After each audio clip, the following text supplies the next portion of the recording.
जय जय रघुवीर समर्थ. श्रीमत दासबोध.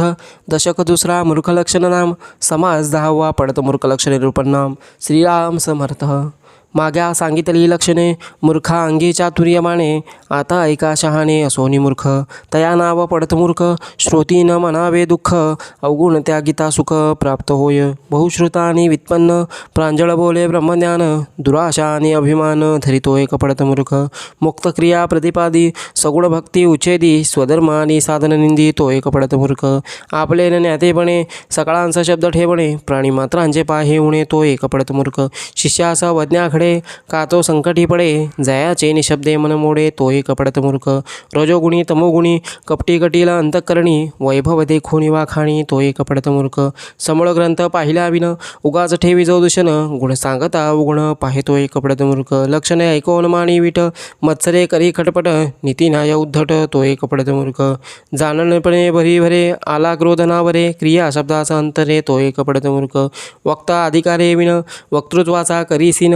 वचन जयाचे कठीण तो एक पडत मूर्ख.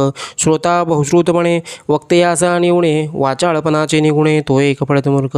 दोष ठेवी पुढिलांसी तेची स्वय आपणापासी. ऐसे कळे न जयासी तो एक पडत मूर्ख. अभ्यासाचे निगुणे सकळ विद्या जाणे. जनास निभवून येणे तो एक पडत मूर्ख. हस्त बांधीचे उर्णतंते. लोभे नृत्य भ्रमराते. ऐसा जो प्रपंची गुंते तो एक पडत मूर्ख. स्त्रियांचा संग धरी स्त्रियांची निरूपण करी. निंद्यवस्तू अंगीकारी तो एक पडत मूर्ख. जेने उनिवया अंगासी तेची दृढधरी मानसी. देहबुद्धी जयापासी तो एक पडत मूर्ख. सांडुनिया श्रीपती जो करी नरस्तुती. का दृष्टी पडिल्यांची कीर्ती वर्णी तो एक पडत मूर्ख. वर्णी स्त्रियांचे अवयव नाना नाटके हावभाव. देवा विसरे जो मानव तो एक पडत मूर्ख. भ्रूण वैभवाचे भरी जीव मात्रांस तुच्छ करी. पाषांड मद थावरी तो एक पडत मूर्ख. व्युत्पन्न आणि वितरागी ब्रह्मज्ञानी महायोगी. भविष्य सांगो लागे जगी तो एक पडत मूर्ख. श्रवण होता अभ्यंतरी गुणदोषाची चालना करी. परभूषणे मत्सरी तो एक पडत मूर्ख. नाही भक्तीचे साधन नाही वैराग्य ना भजन. क्रियेविन ब्रह्मज्ञान बोले तो एक पडत मूर्ख. ना मणी तीर्थ न मणी क्षेत्र. न मणी वेद न मणी शास्त्र. पवित्र कुळी जो अपवित्र तो एक पडत मूर्ख. आदर देखोणी मन धरी कीर्तीविन स्तुती करी. सवेची निंदी अनादरी तो एक पडत मूर्ख. मागे एक पुढे एक ऐसा जयाचा दंडक. बोले एक करी एक तो एक पडत मूर्ख. प्रपंचविषयी सादर परमार्थी ज्याचा अनादर. जाणणपणे घे आधार तो एक पडत मूर्ख. यथार्थ सांडून वचन जो रक्षून बोले मन. ज्याचे जिने पराधीन तो एक पडत मूर्ख. सोग संपाक्षी वरी करू नये तेची करी. मार्ग चुकोन भरे भरी तो एक पडत मूर्ख. रात्रंदिवस करी श्रवण न संडी आपले अवगुण. सोयीता आपले आपण नेणे तो एक पडत मूर्ख.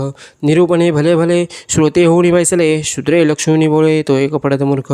शिष्य झाला अनादिखाली आपली अवज्ञा करी. पुन्हा त्याची आशा धरी तो एक पडत मूर्ख. होत असता श्रवण ध्यास आले उणेपण. क्रोधे करी चिनचिन तो एक पडत मूर्ख. भरून वैभवाचे भरी सद्गुरूची उपेक्षा करी. गुरुपरंपरा चोरी तो एक पडत मूर्ख. ज्ञान बोल न करी स्वार्थ. कृपणा ऐसा साची अर्थ. अर्थासाठी लावी परमार्थ तो एक पडत मूर्ख. वर्तल्या विन शिकवी ब्रह्मज्ञान लावणी लावी. पराधीन गोसावी तो एक पडत मूर्ख. भक्तिमार्ग अवघामुळे आपणामध्ये ओपंडर पडे. ऐसी कर्मी पवाडे तो एक पडत मूर्ख. प्रपंच गेला हातीचा लेश नाही परमार्थाचा. द्वेषी देवा ब्राह्मणांचा तो एक पडत मूर्ख. त्या गावाया अवगण बोलिले पडत मूर्खाचे लक्षण. विचक्षणे नेवणी पूर्ण क्षमा केली पाहिजे. परम मूर्खा माझी मूर्ख. जो संसारी मानी सुख. या संसार दुःखा ऐसे दुःख आणि नाही. तेची पुढे निरूपण जन्मदुःखाचे लक्षण. गर्भवासा हा दारुण पुढे निरोपिला. इति श्री दासबोधे गुरुशिष्य संवादे पडत मूर्ख लक्षण निरूपण नाम समास 10वा. जय जय रघुवीर समर्थ. श्रीराम समर्थ.